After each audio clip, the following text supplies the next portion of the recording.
In this podcast episode, I spoke to Jim Newman. Jim could be considered a radical non-dualist. That's sort of a concept that I can hold in my mind in order to label the message that Jim puts across. Very difficult to hold a conversation when everything is completely negated to the sense of all philosophy, all religious tradition, spiritual tradition, all that type of thing just gets completely sliced away. And whatever's left would be what Jim is speaking of, the message, what he speaks around and through and about. So please take a listen to the podcast. Let me know what you think about it. Check out my website, alexhickman.co.uk. Enjoy the conversation.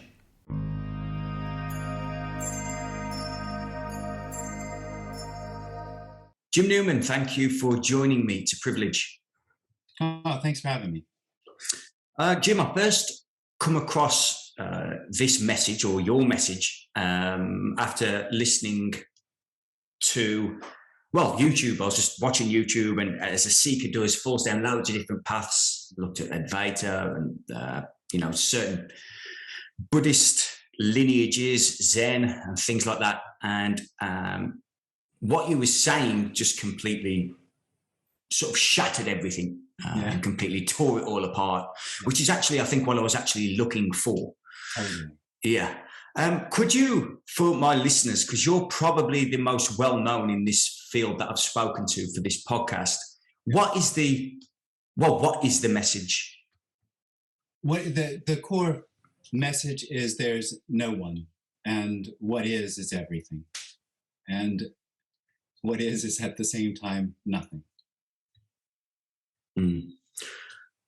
That's basically.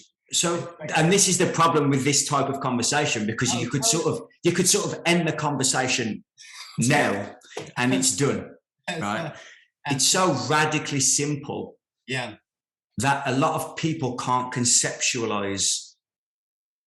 But even that attempt of conceptualization is wholeness happening.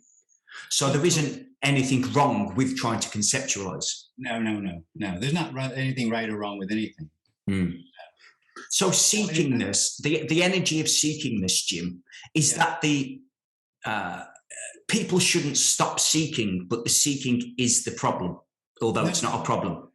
Well, it's seeking arises out of the experience of separation, and separation is an illusion. But there's no possibility of the experience of separation or the individual not to seek. That separate experience seeks. It feels somehow as though something needs to happen, as though this isn't what's really longed for, but it's something that needs to happen for it to become that. There's no choice about that. So the mind, would you say that it's the mind that is doing that seeking, the illusion of the identity of the person? No, it's the experience is the owner. It owns thoughts. It owns feelings. And so it feels like, because those belong to it, that it's going to be able to use those through knowing, experience, figuring this out, that it will make whatever it is it feels needs to happen to bring about actually in the end, what it's longed for is the end of seeking, which is wholeness already, which is already there. Well, seeking is wholeness seeking. That's the real dilemma for the experience of separation, is it has the experience that something needs to happen for this to be free. But what I tend to find, Jim, with people who sort of suggest this, Tony Parsons as well, for example, they were on like a so-called spiritual path for a prolonged period of time, seemingly. And then something happened or didn't happen and unraveled. So is it a process, or is it just a happening? Neither. It's a process as long as there's an individual, because the individual lives in a real-time reality, in things becoming better or worse, in the need for something to happen. But of course, the end of that process, the end of the individual, is the revelation that all there is what is. And that's not a process. It is already what is. This is already free. So there's no process to this. That the experience of the idea that there's a process to this exists only in that experience of separation. When that experience of separation ends, this is the end of process. There is no process to this.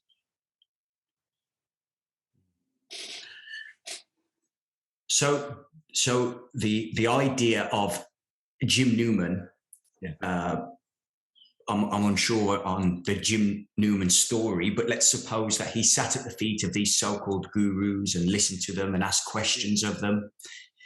Did Jim Newman do that? Oh yeah, he did. Of course he did. Okay. Supposing Jim Newman didn't do that, would the I get trapped in language, but would the unraveling have taken place? So we'll go back to what we said at the beginning. What is everything. Mm. This is what is. What is everything. It's not the result of anything. This is not the result of anything. It's only in the dream of separation that freedom or the end of seeking would be the result of something. But the end of seeking, the end of the dream, is actually just the revelation that there never was a dreamer. There was no dream. All there is what is. So of course, what is not the result of a process.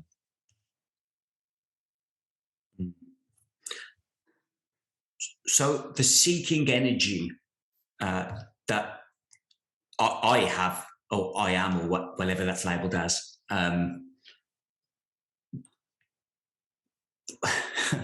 that is the wholeness. Yeah. But I am yearning for the end of that seekingness.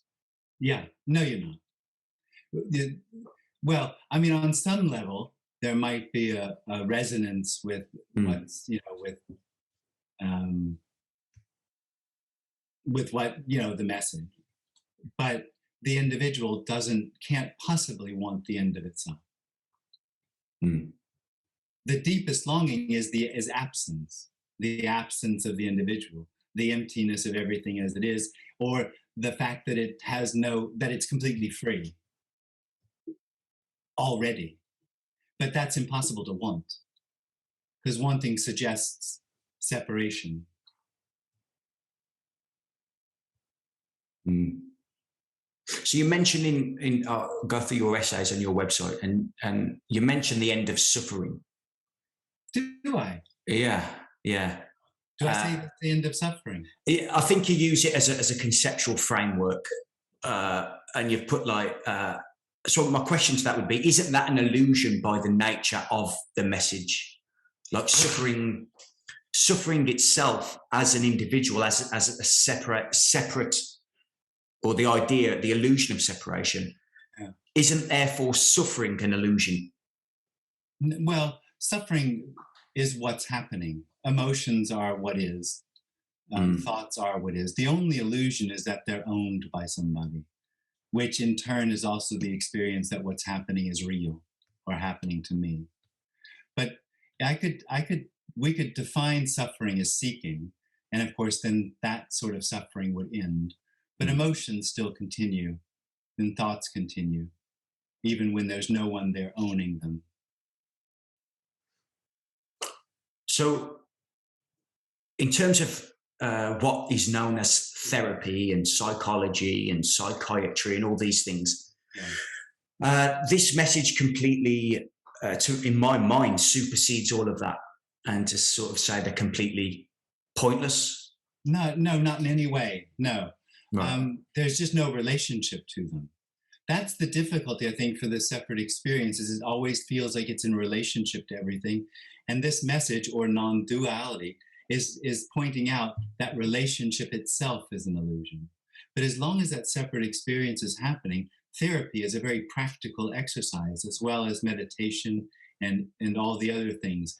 The thing is that the separate experience imbues these activities with the idea that they're going to bring around freedom, or wholeness, or completeness, or the end of seeking.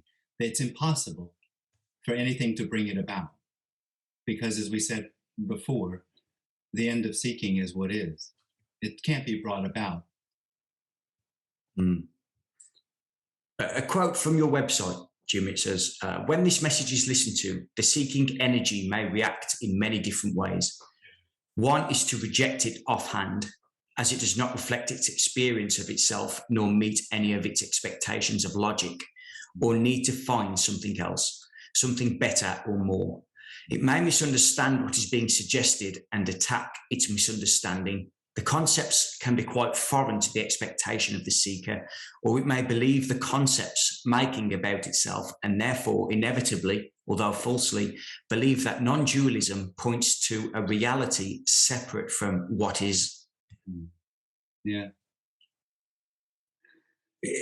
My mind can't, and which I get is the point, but my mind can't grasp onto that.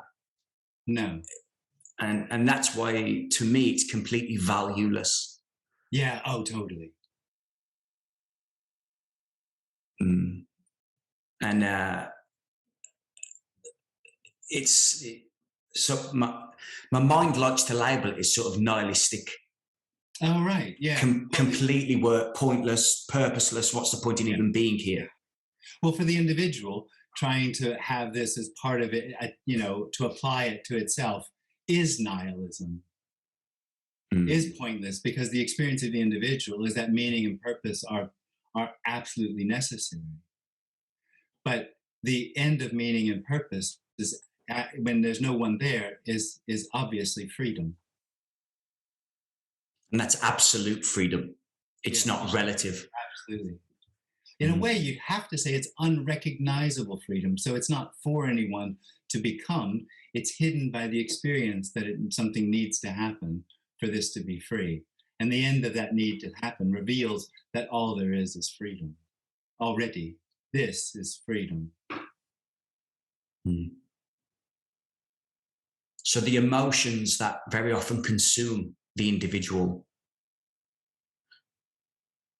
that is freedom. Oh, completely. Yep.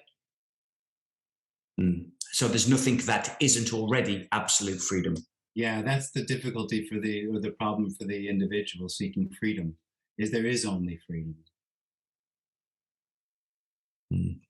So if we look at a practical example today in the world, and without biases or anything, what's going on in Ukraine and Russia, those people are going to be saying it's disastrous what's going on and everything. Oh, it is disastrous. Yeah. But nothing can be changed, because that is freedom happening. Oh, well, things do change. They're actually starting to have talks. They might actually work out. They might come to some sort of agreement. That's apparent change. But the whole thing is all the time free. What it's not is the individual hears that it's already free and then thinks, oh, well, then how can you say that it's good? But freedom isn't necessarily good or bad. So freedom can appear horrible. So it's completely neutral and equal. Absolutely. Absolutely. It's not dependent on the appearance. Because it is all of the appearance. Yeah. And it's only the, I don't like to use the word ego very much, because I don't really know how to define it myself, to be honest. But the idea of the mind that seems to be the mechanism of separation. No. Separation. It begins with a tension, a contraction in the body, and the first thing that sort of comes out of that is the experience or knowing, and the first thing that seems to be known is here. That's the beginning of the whole experience of separation, here-ness. And then there's the I am aware, I am conscious. That arises out of that. And that experience makes the appearance seem solid, real, separate, seems to give it meaning and purpose. And that's where separation arises. Sorry. That's okay. So you talk the I am there. That's very often, particularly in the spiritual communities, that I amness is like the foundation of where everything arises from. that idea, are you suggesting there that that is Illusory. illusory? Yeah. Yeah, it is. It is. And it works for spiritual, practice, because it seems to be the only independent thing I can know. I am. So that seems to be, without relationship, I know I am. So it seems to be the one truth I can find. Mm. And it's almost blasphemous, especially in spiritual circles, to say that that is actually illusory and impossible to imagine. I mean, it's, in a way, you could say it's ridiculous until it falls away. Yeah, it's like there's no center point. No. Well, there isn't. Not really. The center point is a dream. Mm. So I can only mentally try and comprehend that. Yeah.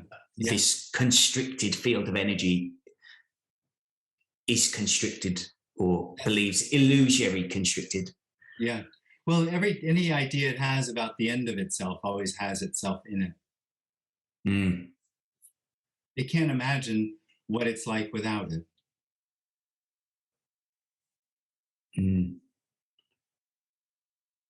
You see, I've had, you've probably heard this countless times, Jim, but I've experimented with things like ayahuasca and other psychedelic type stuff before. Yeah. And the sense of I-ness completely just went. That didn't exist anymore. Yeah. And that did, that there was still an experiencer, though, seemingly experiencing nothingness. Oh, right. Okay. Sounds dramatic. Maybe it's good fun. Yeah. Not at the time, but after, when you come out, it was good fun. Yeah. So I don't know. I suppose the question I was asking were, do you think maybe psychedelics are a good tool for people to try and get an experiential, but then I sort of get the paradox there that the experience it. We're really talking about that what isn't really an experience. Mm. That as long as it's an experience, it's separation. And its experience always is looking for more experience. Mm. And what is without an experiencer is just indescribable. Because it's no one to know it. It's just unknowing.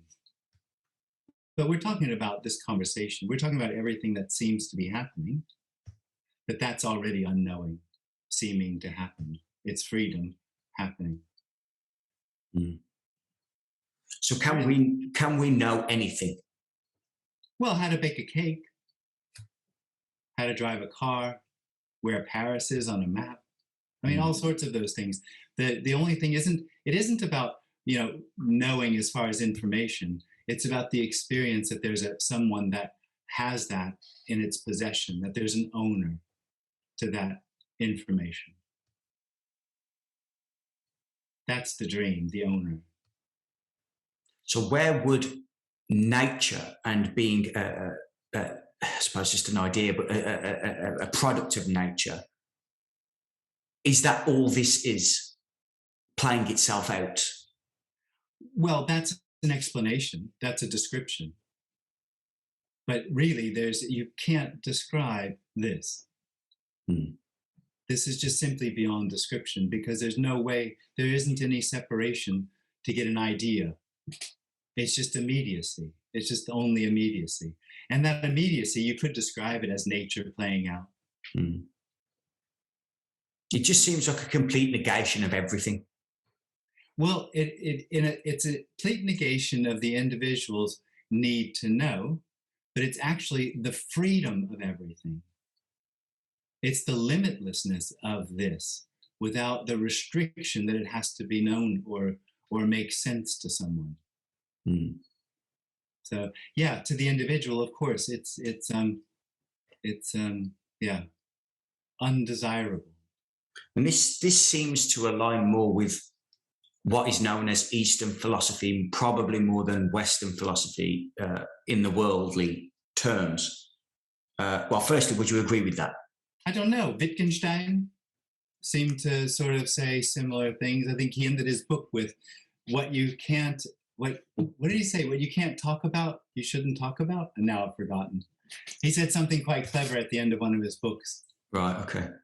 And I think similarly about this. I don't think he was on the same radical clarity, but still, I don't know. I think there are people all over the place that have seen this. It's ordinary. I think it's been around quite a while. It's just so impossible, as this conversation really points it out. It's just undesirable for that separate experience. It calls it nihilistic. It says it negates everything. It says, that sounds cold. Somebody said yesterday, it's very dry. And because it just doesn't give anything to that separate experience, not because it's holding back, but because there's nothing for that separate experience. That separate experience only finds in its own little story something for itself. So no, I wouldn't restrict it to Asian philosophy, but I know what you mean. Yeah.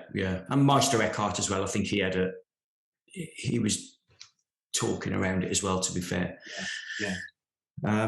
So where does God fit into all this?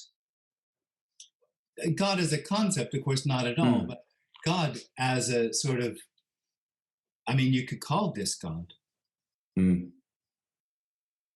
It just is laden with a lot of sort of, baggage, like love is laden with a lot of baggage.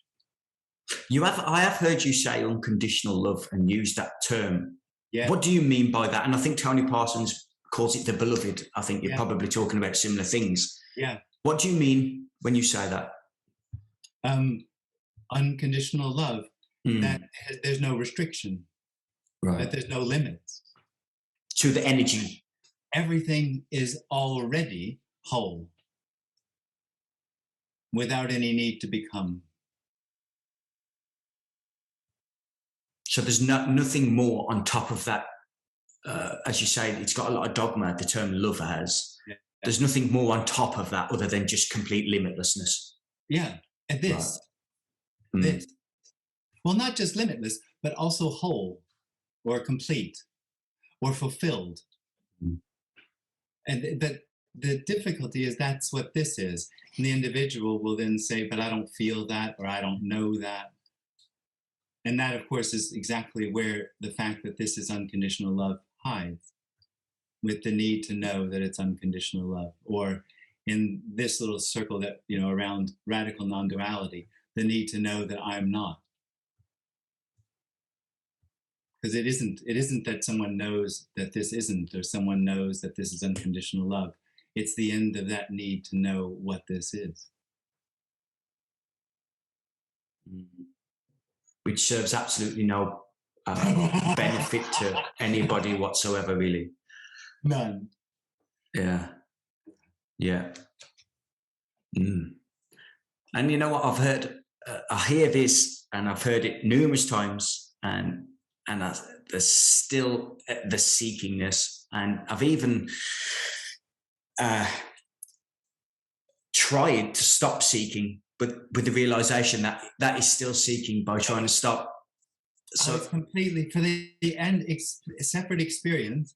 This message points out the absolute hopelessness of trying to find what is already. Now, this isn't, and I think sometimes it's misunderstood as the individual going, "Oh, my life is hopeless." This isn't for that individual. There's, in some way, you'd have to say that this has no relationship to the individual at all. It's actually pointing out there isn't one. And what it's pointing to is that all the demands of the individual are part of a separate dream.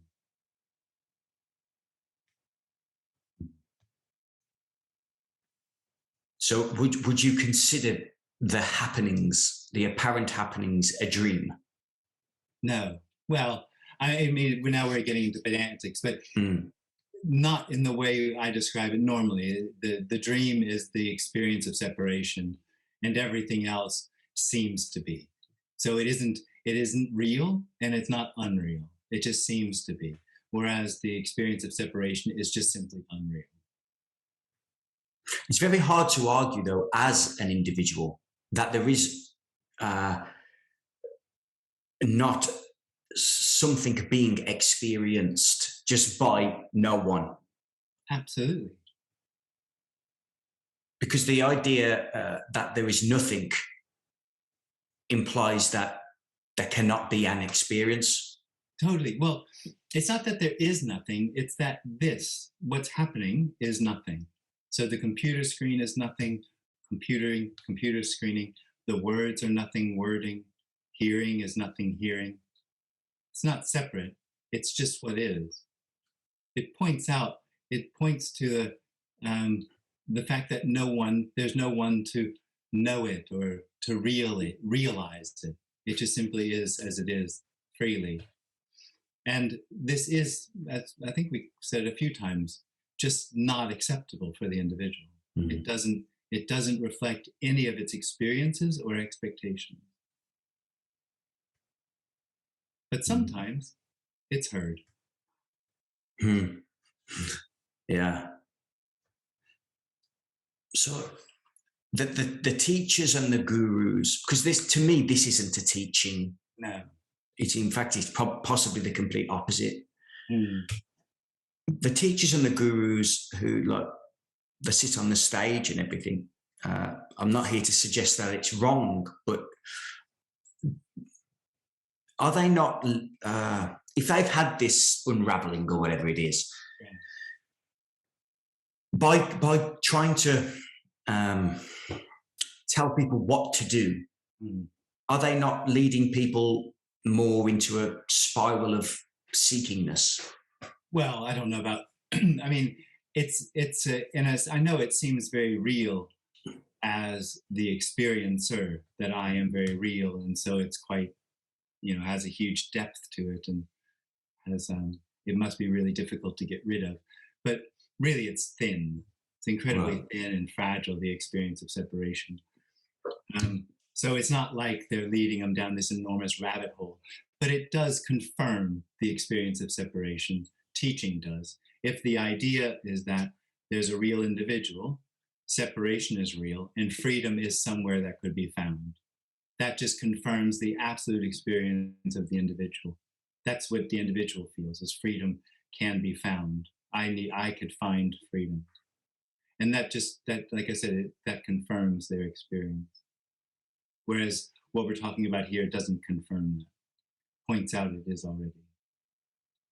So if we call this a teaching, which is a bit of a paradox in itself, wouldn't it be that you don't need a teacher? Well, what would be needed if this is already free? If freedom is what's sought or longed for, and all there is freedom, what's needed? Nothing. Yeah. Nothing. But that I know I mentally get that. Yeah. And I look at the world and I go, fuck, the world's in a right mess. And then I also go, no, the world's perfectly free, limitless. It is. And beautiful and love. It might not always be so beautiful, but it's absolutely free and limitless, unconditional love appearing as whatever. It's the unconditional bit that the individual doesn't get his head around, because it always has conditions on love, personal love. And it doesn't mean that things have to be horrible or that things have to be good, or they can't move from one to the other, or there can't be, bodies taking action to do something about that. It just means that whatever's happening is already this freedom.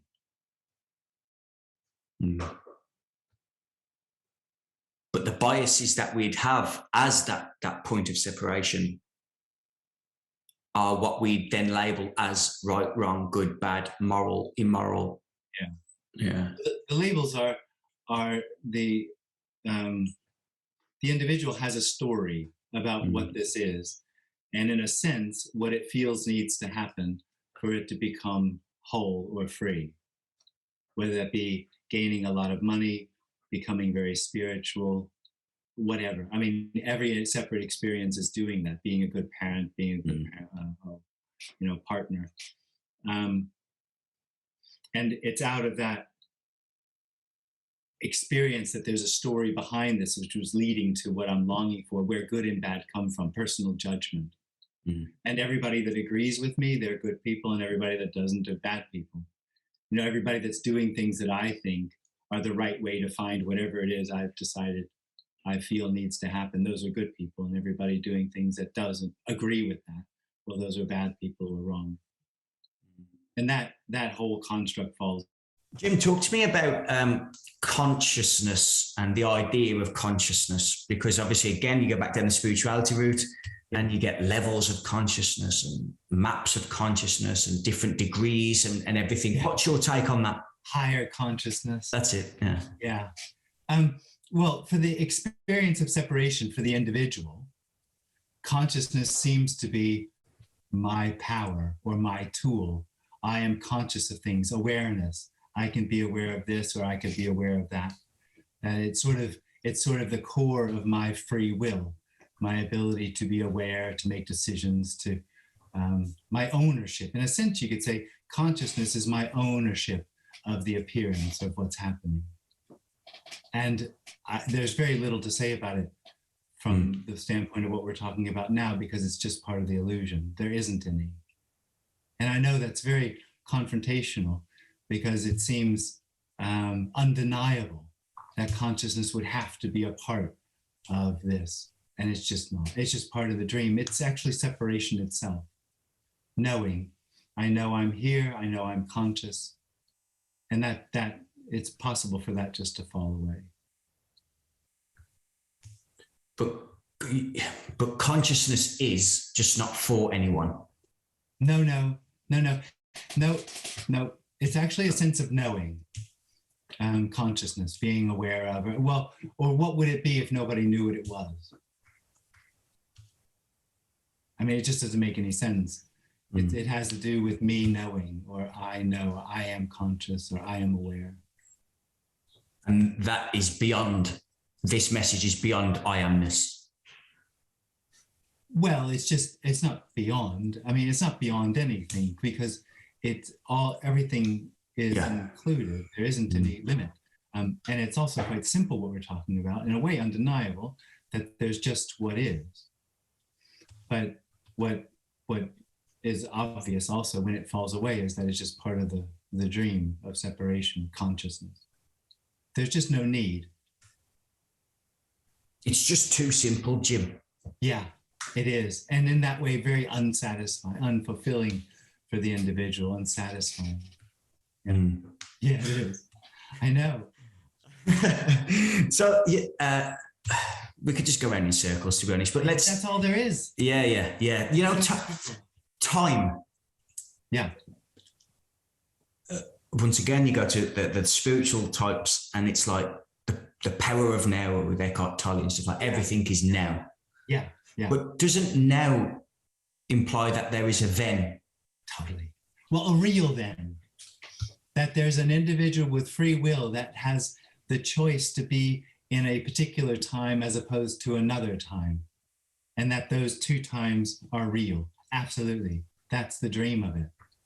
This is actually beginningless endlessness.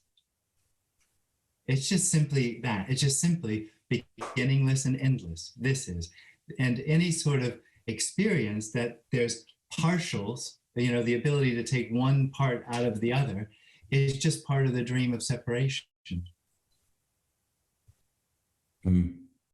So I think even science probably suggests that time is an illusion, a state of, I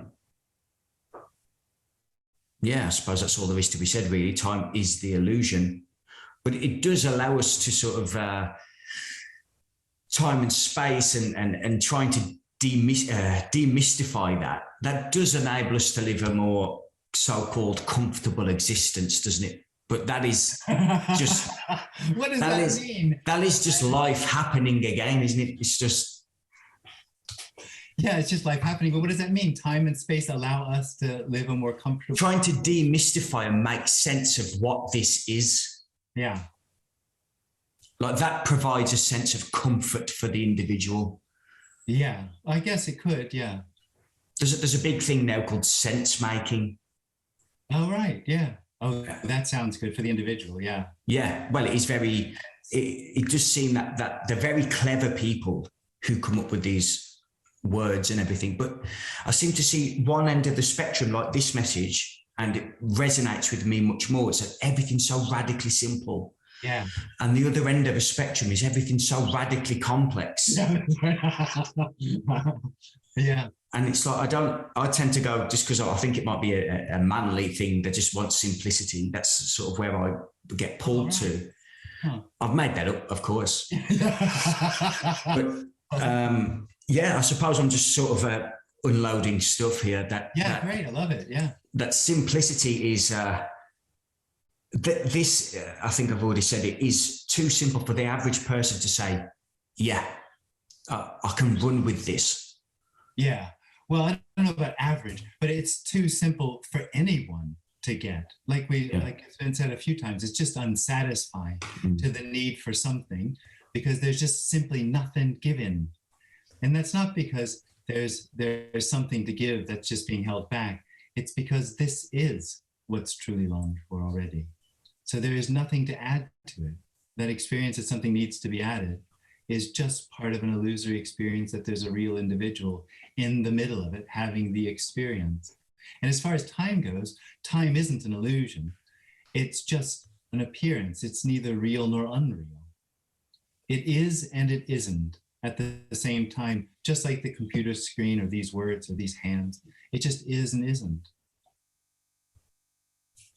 So, when you run your retreats and things, do you not just sit in silence? Like, what is there to be given there? Well, we're not sitting in silence. No, but I'm intensely seeking. Yeah, but that's a lot of people that come to the meetings are intensely seeking. So, I mean, it's the same as this. It's just a conversation about nothing. Yeah.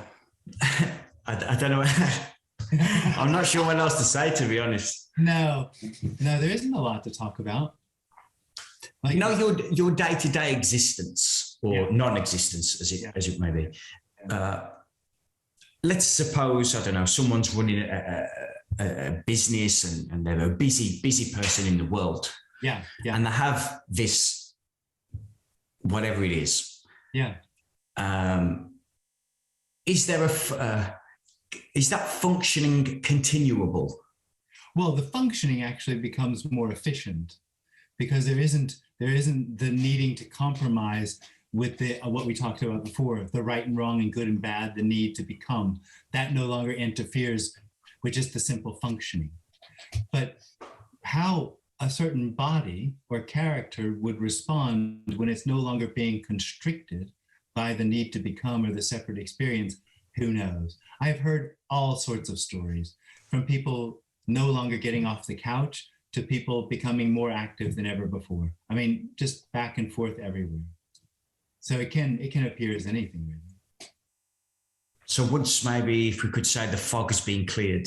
Yeah, totally. Then the once again, I'm using a bit of dogma here, but the light sort of completely unfolds itself and there's nothing in the way of it anymore.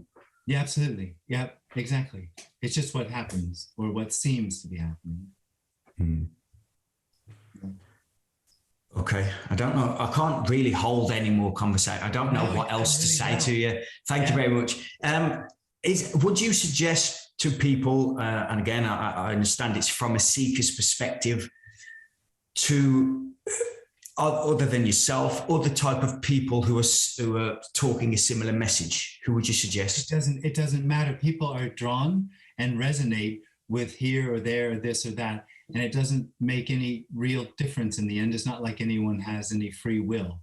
So if there's a resonance, if something's heard somewhere, then they'll just be the natural listening to that or reading of that or being a part of that. That's just what happens. And so free will, now you brought that up again, I was going to speak to it before we had the internet cut out. Yeah. Free will is a complete idea of an individual, giving them a sense of I-ness. Yeah. No. No, it comes out of the sense of I-ness. It doesn't give a sense of I-ness. Okay. I am is the sort of the beginning of the story, and out of that, or with that, comes the sense that everything's real and meaningful and purposeful, and that it's through my free will that I'm going to make certain things happen and become whatever it is I feel I need to become. The opposite of what usual, the free will determinism debate. Determinism is also an illusion, no? Totally. So there's something really happening. Yes. So the question, sort of, the free will determinism idea just sort of collapses in on itself. Just gone, yeah. Yeah. Well, I mean, it's just quite simple. We're talking about what is. I mean, where is free will and what is, and determinism in what is? Yeah, it's just difficult again for the mind to go, I can't do anything about anything. Everything is just, would you say, chaotic? Or it's not that you can't do anything, is there's no one to do it. But all sorts of things are happening all the time, apparently. So it has nothing to do with happening. It's that there's no one to do it. And the need to bring around freedom is an illusion, because this is already free. The need to overcome separation, which of course no individual wants to, it's the end of it, it's not wanted, is just part of the illusion that there's separation is real. It's not. What is already unspeakably whatever it is, unknowably whatever it is. So I've written the word, like I want to say the word, but then I know that it's a bit of a stupid thing to ask, right? So I've written down the word death, as in I think there's some religious stuff like die before you die sort of ideology. Would you suggest that this is what that is? Well, not that somebody really dies, though, because the end of that experience of separation is really just the revelation that there never is separation, that's the dream. And it's only separation, in separation, which isn't, that the individual could die. And because there is no separation, there is no individual, so no individual ever dies. But bodies die, apparently. So there's more of it's more of a, without the dogma, a revelation, or rather than, okay. Yeah. And it's not a finding of something, it's the losing of something that never happened. So no one finds freedom. What's lost is the experience that something needs to happen for this to be free. Nobody finds perfection. It's the loss of the experience that perfection is conditional. Yeah. I don't know what else to say, Jim. I'm lost. I'm done now. The mind has been completely battered around, and there's just nowhere to go. So thank you, Jim, for speaking to me on the Dancing Paradox podcast. I really do appreciate it. Have you got anything coming up, particularly in the UK? Just look at my website. Okay. That's, what is it? What's your website called? Simplythis.com. And there's a hyphen in there somewhere. Simply-this.com. That's it. Yeah, that's it. Okay. Jim, thank you for joining me. Thank you, man. Take care. Bye-bye. Bye.